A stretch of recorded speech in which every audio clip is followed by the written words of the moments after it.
Dios es apasionado y compasivo. ¿Se olvidará la mujer de lo que dio a luz, para dejar de compadecerse del hijo de su vientre? Aunque ella lo olvide, yo nunca me olvidaré de ti. Isaías 49, 15. A menudo se considera que las emociones son indeseables y deben evitarse. Para algunos, son intrínsecamente irracionales y, por lo tanto, las personas de bien no deberían ser emotivas.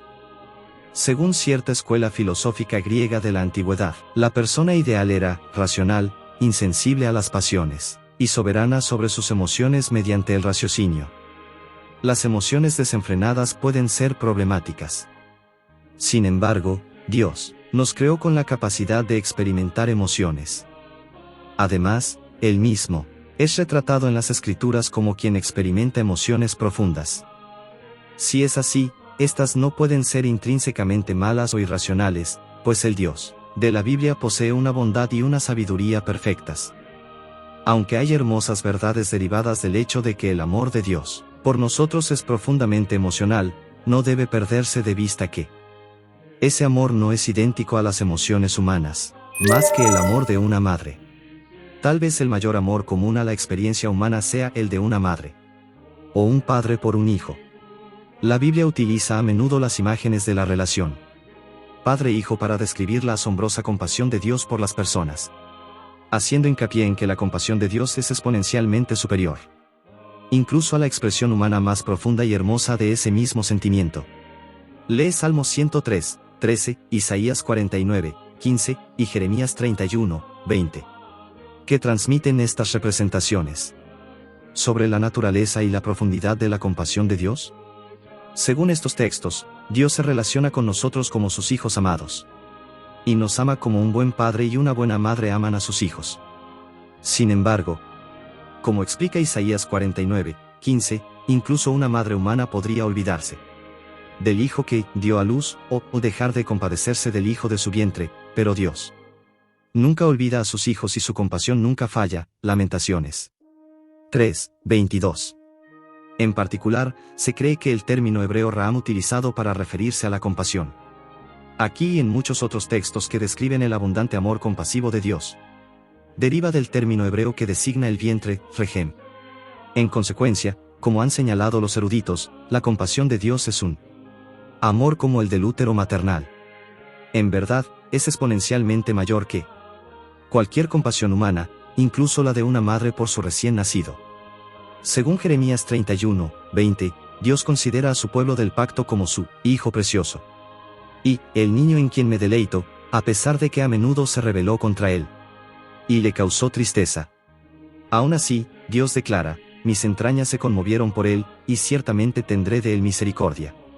El término traducido aquí como misericordia es el utilizado anteriormente para referirse a la compasión divina, Raham. Además, la frase, mis entrañas se conmovieron por él, puede traducirse literalmente como mis entrañas rugen.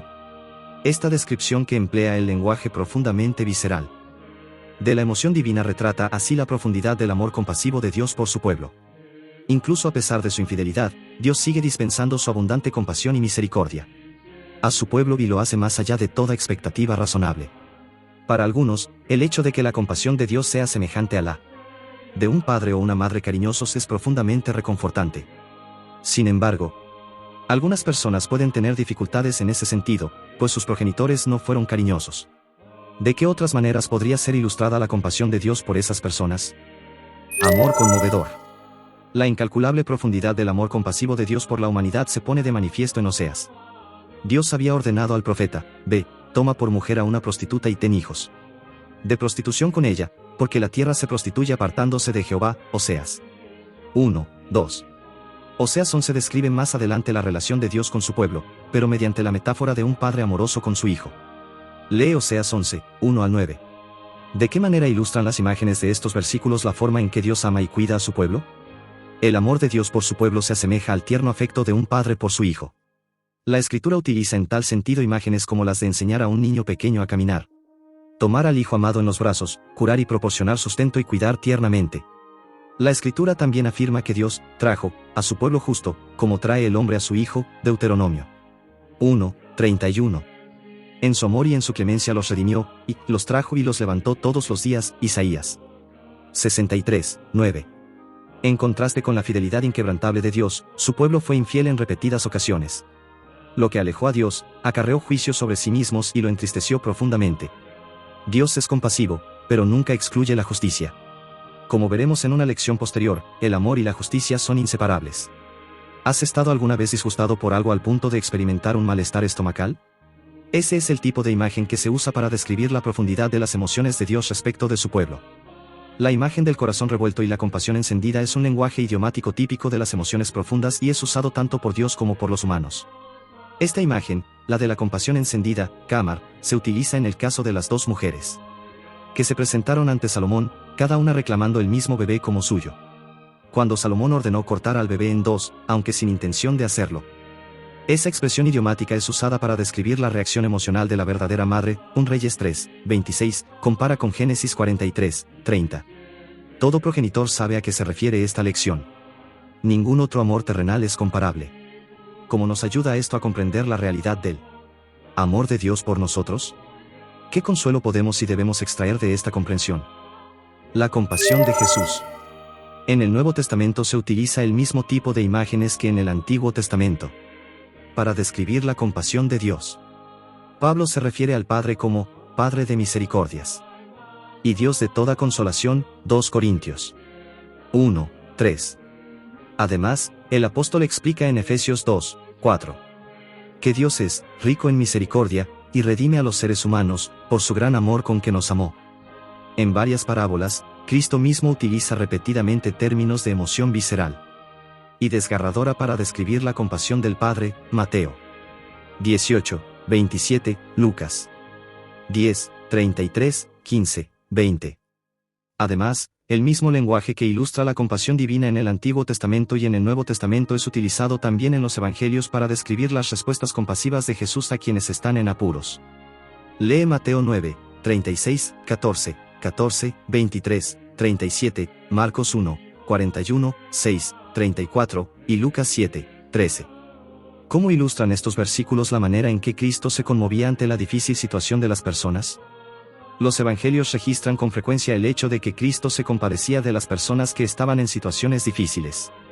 No solo sintió compasión de ellas, sino que también se ocupó de sus necesidades. Jesús también se lamentó por su pueblo. Podemos imaginar las lágrimas en los ojos de Cristo mientras contemplaba la ciudad de Jerusalén. ¿Cuántas veces quise juntar a tus hijos como la gallina junta sus polluelos debajo de las alas, pero no quisiste? Mateo 23, 37. Aquí vemos que el lamento de Cristo coincide estrechamente con el de Dios por su pueblo a lo largo del Antiguo Testamento.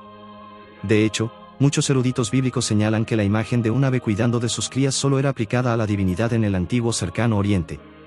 Muchos ven aquí una alusión a Deuteronomio 32, 11, donde Dios es representado como un ave que vuela en círculos sobre sus crías, las protege y vela por sus necesidades. No hay mayor ejemplo del gran amor compasivo de Dios por sus criaturas humanas que Jesús mismo, quien se entregó por nosotros como la máxima demostración de amor.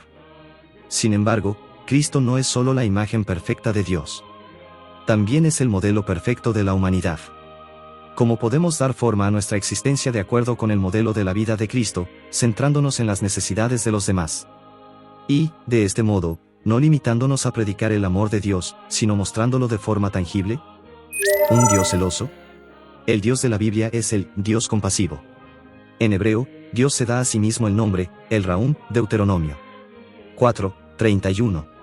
El término hebreo, el significa Dios, y Raúm es una variación de la raíz de la palabra que significa compasión, Raham. Sin embargo, Dios no solo es llamado compasivo o misericordioso, sino también celoso, el Cana. Como dice Deuteronomio 4, 24. Porque Jehová, tu Dios, es fuego consumidor, Dios celoso, el Cana.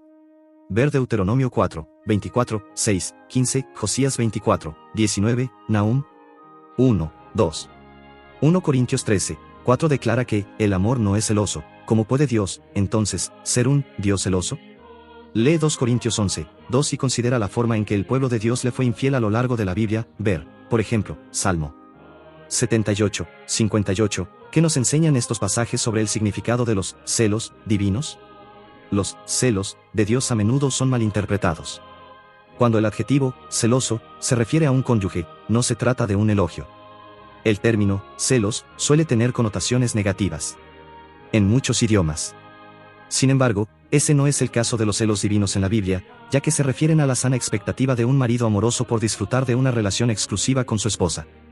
Aunque existe un tipo de celos contrarios al amor, 1 Corintios 13, 4, NTV, también hay celos buenos y justos. Pablo se refiere a ello como celo de Dios, ver 2 Corintios 11, 2. Los celos de Dios son solo y siempre del tipo correcto, y se los puede definir más adecuadamente como el amor apasionado que Dios siente por su pueblo. El celo kana de Dios por su pueblo proviene del profundo amor que siente.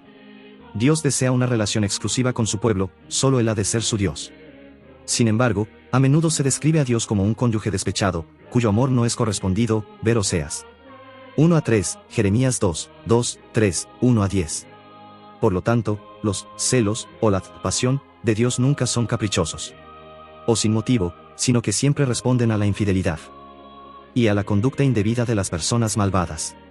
Los celos de Dios, o su amor apasionado, no tienen las connotaciones negativas de los celos humanos. Nunca obedecen a la envidia, sino al legítimo anhelo de disfrutar de una relación exclusiva con su pueblo y para el bien de éste. ¿Cómo podemos aprender a reflejar el mismo tipo de celos positivos hacia los demás que Dios muestra hacia nosotros? Compasivo y apasionado.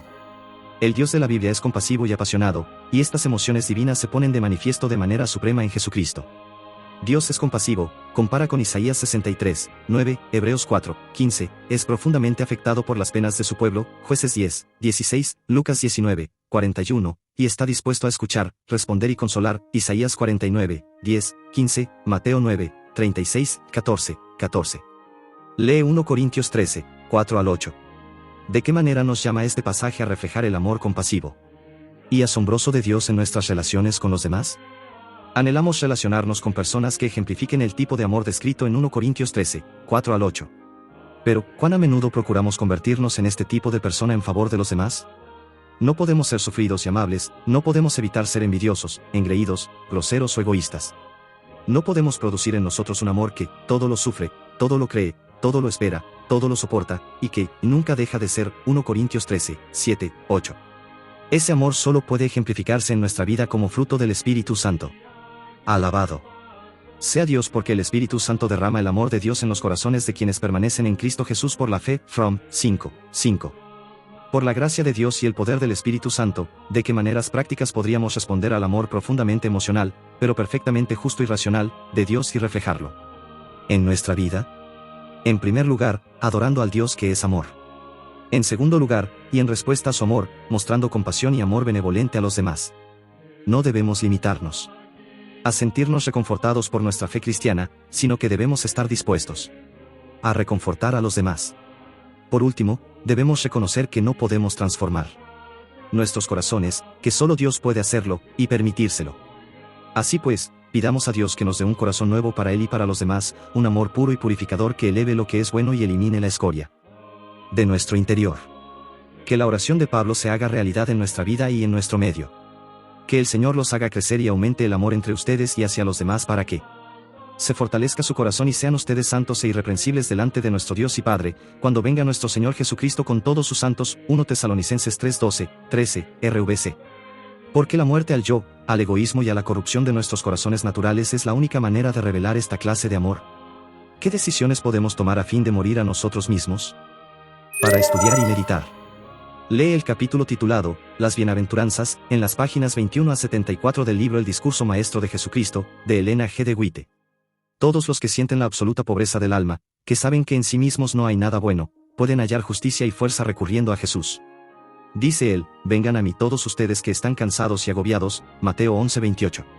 Nos invita a cambiar nuestra pobreza por las riquezas de su gracia. No merecemos el amor de Dios, pero Cristo, nuestro fiador, es sobremanera digno y capaz de salvar a todos los que acudan a Él. No importa cuál haya sido la experiencia del pasado, ni cuán desalentadoras sean las circunstancias del presente, si acudimos a Cristo en nuestra condición actual, débiles, sin fuerza, desesperados, nuestro compasivo Salvador saldrá a recibirnos mucho antes de que lleguemos, y nos rodeará con sus brazos amantes y con el manto de su propia justicia. Nos presentará a su Padre con las blancas vestiduras de su propio carácter. Él aboga por nosotros ante el Padre, diciendo, me he puesto en el lugar del pecador. No mires a este hijo desobediente, sino a mí. Y cuando Satanás contiende fieramente contra nuestras almas, acusándonos de pecado y alegando que somos su presa, la sangre de Cristo aboga con mayor poder. Elena G. de White, El discurso maestro de Jesucristo, pp 25 a 26. Preguntas para dialogar. 1. Nota lo que la inspiración anterior dijo acerca de cómo, gracias a Jesús, somos presentados al Padre, nos presentará a su Padre con las blancas vestiduras de su propio carácter. Por muy desanimados que nos sintamos a veces por nuestras faltas y defectos, o por muy a menudo que no reflejemos ante los demás la clase de amor que Dios derrama sobre nosotros. ¿Por qué hemos de volver siempre a la maravillosa noticia de que somos aceptados por el Padre? Porque Jesús nos presentará a su Padre con las blancas vestiduras de su propio carácter. 2. Imagina cómo se sintió la madre del bebé que estaba en disputa entre las dos mujeres que se presentaron ante Salomón. Considera de nuevo el emotivo lenguaje registrado en 1 Reyes 3, 26. Como arroja esto luz sobre el mismo tipo de lenguaje utilizado en Oseas 11, 8 para describir lo que Dios siente por su pueblo. 3. Los evangelios dan testimonio de que Jesús se conmovía ante las necesidades de las personas y actuaba en respuesta a esas necesidades. ¿De qué formas prácticas pueden tu clase y tú satisfacer las necesidades de quienes precisan recibir consuelo?